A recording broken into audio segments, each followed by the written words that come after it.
బులెటిన్లో breaking news చూస్తున్నాం. ఢిల్లీలో పర్యటిస్తున్న సీఎం రేవంత్ రెడ్డి కాసేపట్లో కాంగ్రెస్ పెద్దలతో భేటీ కానున్నారు.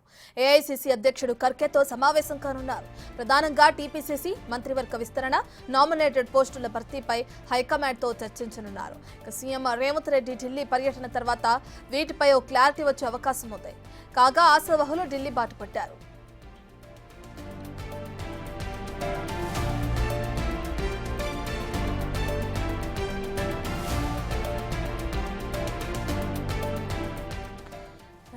ముఖ్యమంత్రి రేవంత్ రెడ్డి ఢిల్లీలో పర్యటిస్తున్నారు. అయితే కాసేపట్లో కాంగ్రెస్ పెద్దలతో కూడా భేటీ కానున్నారు. ఏఐసీసీ అధ్యక్షుడు ఖర్గేతో సమావేశమవుతారు. ప్రధానంగా టీపీసీసీ మంత్రివర్గ విస్తరణ, నామినేటెడ్ పోస్టుల భర్తీపై హైకమాండ్తో చర్చించనున్నారు సీఎం రేవంత్ రెడ్డి. ఇక సీఎం ఢిల్లీ పర్యటన తర్వాత వీటిపై ఓ క్లారిటీ వచ్చే అవకాశం కూడా కనిపిస్తుంది. ఇక ఆశావహులు ఢిల్లీ బాట కూడా పట్టారు.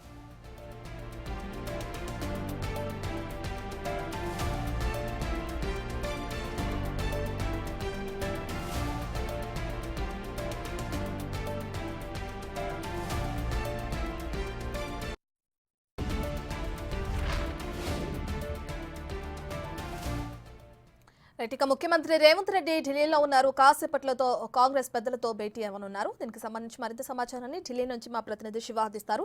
రైట్ శివ, ఇప్పటికే చూసుకుంటే టీపీసీసీ అలాగే మంత్రివర్గ విస్తరణ, నామినేటెడ్ పోస్టుల గురించి ఇక్కడ మాట్లాడే అంశంగా కనిపిస్తుంది. అయితే ఎవరి పేర్లు తెరపైకి వస్తున్నాయి శివ? తెలంగాణ సీఎం రేవంత్ రెడ్డి ఏఐసీసీ కార్యాలయం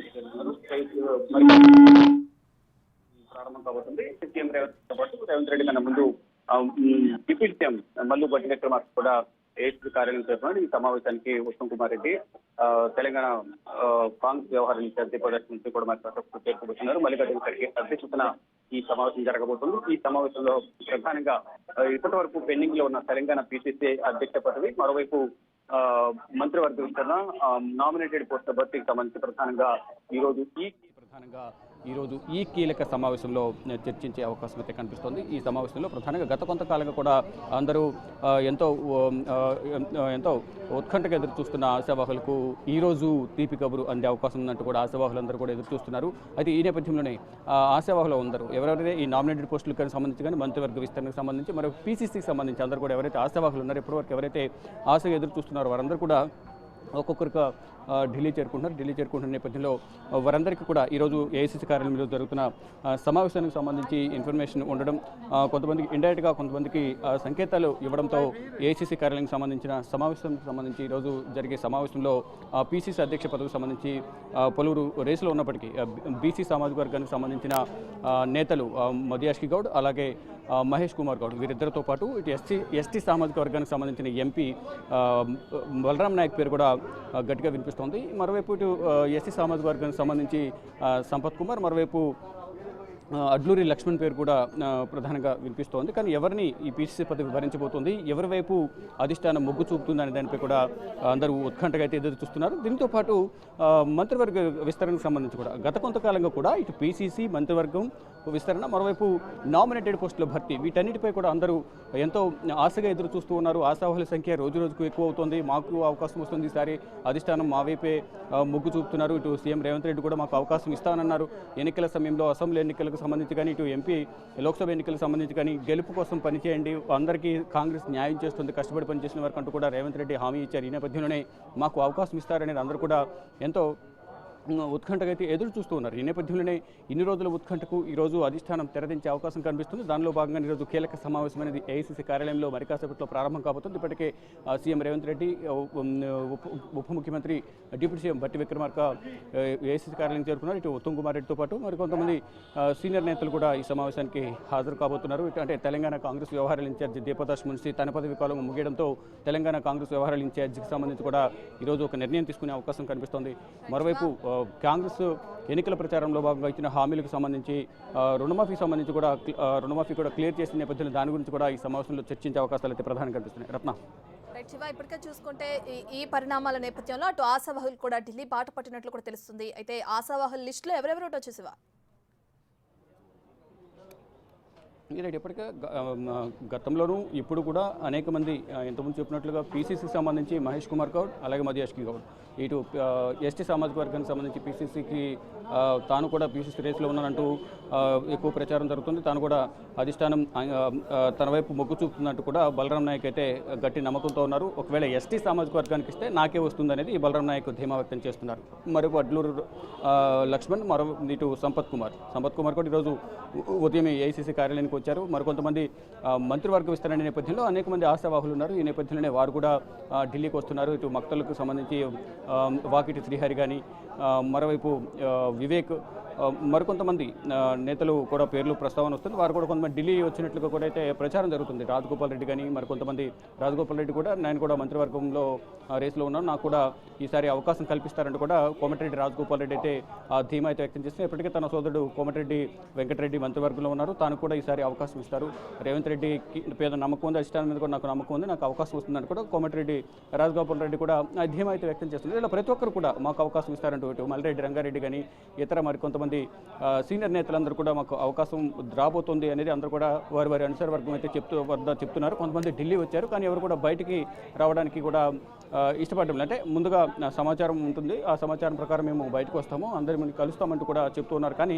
ఇప్పటివరకు అనేక మంది ఢిల్లీ వచ్చినప్పటికీ ఎవరు వచ్చారు, ఎవరికి అధిష్టానం ముందస్తు సమాచారం ఇచ్చింది, ఎవరికి ఇంటర్నల్గా సమాచారం ఉంది అనేది కూడా గోప్యంగా ఉంచారు. కానీ ఆశావాహులు వారి అనుచర వర్గం వద్ద మాత్రం తమకు ఈసారి అవకాశం రాబోతుంది మంత్రివర్గ విస్తరణలు అనేది కూడా వారైతే అంచర్లతో చర్చించినట్లు కూడా తెలుస్తుంది. ఇక్కడ నామినేటెడ్ పోస్టుల భర్తీకి సంబంధించి కూడా ఈరోజు జరిగే సమావేశంలో నిర్ణయాలు తీసుకోబోతున్నారు. ఒకటి పీసీసీ ఎవరికి వరించబోతోంది, రెండు తెలంగాణ కాంగ్రెస్ వ్యవహారాల ఇన్ఛార్జిపై కూడా నిర్ణయం తీసుకునే అవకాశం కనిపిస్తుంది. మంత్రివర్గ విస్తరణకు సంబంధించి 6 శాఖలు ఖాళీ ఉన్న నేపథ్యంలో 6 పోర్ట్ఫోలియోలలో ఏ సామాజిక వర్గాల వారిగా అవకాశం ఇస్తారు, అంటే ఇక్కడ పీసీసీకి సంబంధించి మాత్రం ఏ సామాజిక వర్గానికి ఇస్తారో ఆ సామాజిక వర్గానికి ఈసారి మంత్రివర్గ విస్తరణలో అవకాశం ఉండే ఛాన్స్ లేదంటూ కూడా ప్రచారం జరుగుతుంది. దాంతోపాటు నామినేటెడ్ పోస్టుల భర్తీ మొదటి నుంచి కూడా కాంగ్రెస్ పార్టీ కోసం కష్టపడి పనిచేసిన వారికి నామినేటెడ్ పోస్టులు భర్తీ సంబంధించి నిర్ణయం తీసుకుంటామంటూ వారికి అవకాశం ఇస్తామంటూ కూడా గత కొంతకాలంగా ప్రచారం జరుగుతుంది.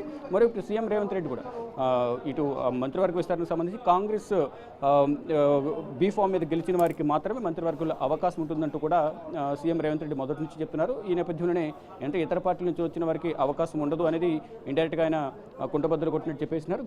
దానిలో భాగంగానే కాంగ్రెస్ పార్టీ కోసం మొదటి నుంచి కష్టపడి పనిచేసిన వారికి, కాంగ్రెస్ బీ ఫామ్ మీద గెలిచిన వారికి మాత్రమే ఈసారి మంత్రివర్గ విస్తరణలో అవకాశం ఉంటుంది. వారికి పీసీసీ సంబంధించి మాత్రం ఇటు బీసీ సామాజిక వర్గం, మరోవైపు ఎస్టీ ఎస్సీ ఈ 3 సామాజిక వర్గాలకు సంబంధించి ఎవరికి అవకాశం ఇస్తారు. మరోవైపు ఇటు శ్రీధర్ బాబు పేరు కూడా తెర మీదకి వస్తున్న నేపథ్యంలో బ్రాహ్మణ సామాజిక వర్గం నుంచి ఆయన పేరు వినిపిస్తుంది. కానీ ఎక్కువగా ఇక్కడ మహేష్ కుమార్ గౌడ్, ఇటు ఎస్టీ సామాజిక వర్గానికి సంబంధించి బలరాం నాయక్, వీరిద్దరి మధ్య గట్టి పోటీ ఉన్నట్లుగా తెలుస్తుంది. ఒకవేళ బీసీ సామాజిక వర్గానికి ఇస్తే మహేష్ కుమార్ గౌడ్కు, ఎస్టీ సామాజిక వర్గానికి ఇస్తే బలరాం నాయక్ అవకాశం ఉంటుంది. పీసీసీ అధ్యక్ష పదవికి సంబంధించి ఇప్పటికే అధిష్టానానికి తన నిర్ణయాన్ని చెప్పానంటూ కూడా గత పర్యటన సందర్భం కూడా సీఎం రేవంత్ రెడ్డి తెలిపారు. ఇప్పుడు కూడా అధిష్టానం ఏ నిర్ణయం తీసుకున్నా అధిష్టానం తీసుకున్న నిర్ణయానికి నేను కట్టుబడి ఉంటానంటూ కూడా సీఎం రేవంత్ రెడ్డి తెలుపుతున్నారు. గతంలో కూడా తనను పీసీసీగా ప్రకటించిన సందర్భంలో కూడా అందరి అభిప్రాయం అనేది తీసుకోలేదు. అధిష్టానంకి ఫీడ్బ్యాక్ ఆల్రెడీ ఉంటుంది కాబట్టి అధిష్టానం నిర్ణయం మేరకు ఏదైనా జరుగుతుందో అందరినీ ఫీడ్బ్యాక్ తీసుకుంటే రకరకాలుగా చెప్తూ ఉంటారు కాబట్టి అధిష్టానం ఏ నిర్ణయం తీసుకుంటుంది అనేది అధిష్టానం ఇష్టం అనేది సీఎం రేవంత్ రెడ్డి తెలిపారు. ఎవరిని అధిష్టానం పీసీసీగా నియమించినప్పటికీ నేను వారితో కలిసి పనిచేసేందుకు సిద్ధంగా ఉన్నానంటూ కూడా సీఎం రేవంత్ రెడ్డి తెలిపారు. మొత్తంగా చూసుకుంటే ఈరోజు ఏఐసీసీ కార్యాలయంతో తెలంగాణ అంశానికి సంబంధించి ఒక కీలక సమావేశం అయితే ఈరోజు జరగబోతుంది. రత్న శివ, అయితే ఈ సమావేశంలో ఇప్పటికే మీరు చెప్పినట్లుగా టీపీసీసీ అలాగే మంత్రివర్గ విస్తరణ, నామినేటెడ్ పోస్టులు ఈ అంశాల గురించి కాకుండా అటు నిన్న కూడా మనం చూసుకున్నాం, సీఎం కూడా ఒక ర్యాలీ లాగా నిర్వహించారు అదాని అక్రమాస్తులకు సంబంధించి. దీనికి సంబంధించి కూడా ఈ సమావేశంలో చర్చకొచ్చే అవకాశం కనిపిస్తుందా? ఇంకా ఏ అంశాల గురించి చర్చకొచ్చే అంశం కనిపిస్తుంది? అలాగే ఎటువంటి కార్యాచరణ రూపొందించనున్నారు? డెఫినెట్గా మీరు అన్నట్లుగా అదానికి సంబంధించి ఆస్తులకు సంబంధించి ఇటు మొదటి నుంచి కాంగ్రెస్ పార్లమెంట్లో రాహుల్ గాంధీ హిడెన్బర్గ్ ఇచ్చిన రిపోర్ట్ సంబంధించి దానిపైన ఇటు పార్లమెంట్లో కూడా రాహుల్ గాంధీ కానీ ఇటు కాంగ్రెస్ పార్టీ కూడా గట్టిగా ఫైట్ చేస్తూ ఉంది.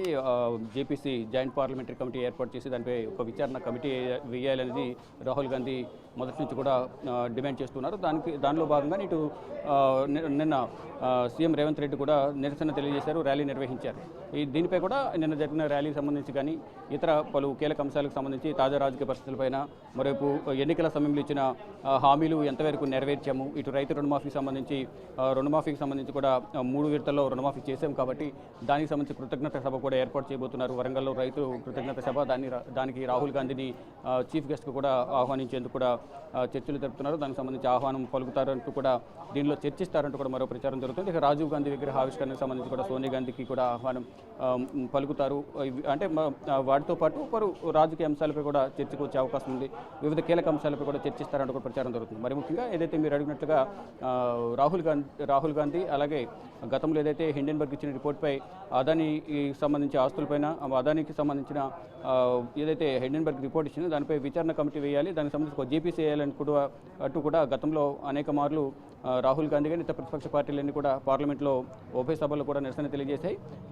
దాన్ని అనుసరిస్తూ కూడా దేశవ్యాప్తంగా ఇటు కాంగ్రెస్ పార్టీ ఆధ్వర్యంలో నిరసన తెలియజేశారు. ఇటు తెలంగాణలో కూడా సీఎం రేవంత్ రెడ్డి ఆధ్వర్యంలో నిన్న నిరసన ర్యాలీ కూడా చేపట్టారు. ఇక మొత్తంగా చూసుకుంటే అదాని ఆస్తులకు సంబంధించి హిండెన్బర్గ్ ఇచ్చిన రిపోర్ట్ కానీ ఇటు సెబీకి సంబంధించి రీసెంట్గా సంబంధించిన చీఫ్ భర్త ఏదైతే అదాని గ్రూప్లో ఏదైతే షేర్స్ కొనుగోలు చేశారో దానికి సంబంధించి కానీ ఇతర పలు కీలక అంశాలకు సంబంధించి కూడా ఈరోజు ఈ సమావేశంలో చర్చించబోతున్నారు. ఇక మొత్తంగా చూసుకుంటే రాజకీయ వ్యవహారాలతో పాటు ఇటు పార్టీ కార్యక్రమాలకు సంబంధించి పీసీసీ మంత్రివర్గ విస్తరణ, నామినేటెడ్ పోస్టులు, మరోవైపు ఇటు రాష్ట్ర అభివృద్ధికి సంబంధించి కేంద్ర మంత్రులను కూడా సీఎం రేవంత్ రెడ్డి కలుస్తారంటూ కూడా ప్రచారం జరుగుతుంది. ఈరోజు జరిగిన సమావేశం అనంతరం ఎవరెవరిని కలుస్తారనేది కూడా అధికారిక ప్రకటన విడుదల చేసే అవకాశం అయితే కనిపిస్తోంది. రత్న.